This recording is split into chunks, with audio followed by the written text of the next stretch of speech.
All dogs are food motivated because it's a primary life reinforcer, just like with you and I. So essentially, if your dog is hungry enough, he will eat. The other thing is, our treats or the food reinforcement we use, we give it value to the warriors during the training. So we'll say, Pedro, this sounds familiar, doesn't it? We'll say, well, would you do it for, okay, so we have some airborne individuals, some jumpers in our WT, in our internship, and I always say, there is no amount of money that's getting me to jump out of an airplane. No amount of money. And of course, the WTs in our program, well, they don't do it for free, but I think most of them would do it for free because they absolutely love it. And so we draw a parallel between honestly, I'm not sure if there's an amount of money that would get me to jump out of a plane, but I certainly wouldn't do it for $100. And when you're training a dog, the kibble that they eat every day, you pour it into their bowl. We use some of that kibble for training.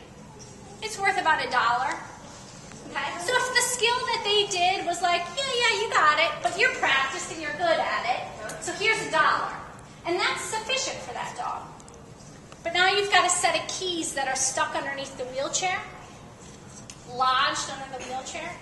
The dog problem solves, it pulls, it has to maneuver, it has to crawl half on his back to get it.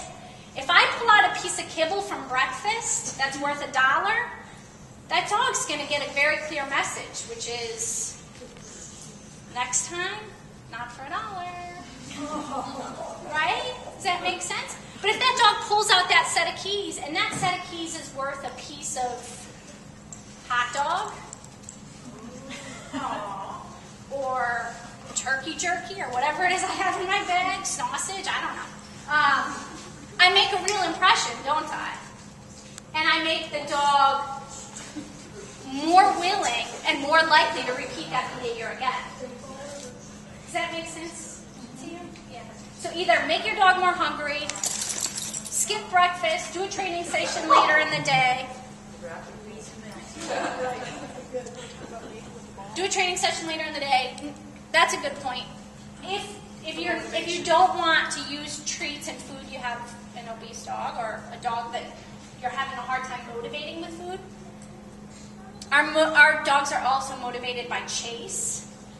We don't, as service dog trainers, we don't want to strengthen the chase drive because we don't want our dogs pulling our warriors out of wheelchairs to chase squirrels.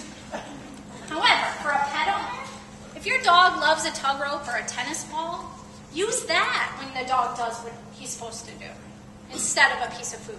Use that reinforcer. Throw the ball because it might not be the ball, but it's that instinctual chase that the dog is intrinsically motivated to pursue.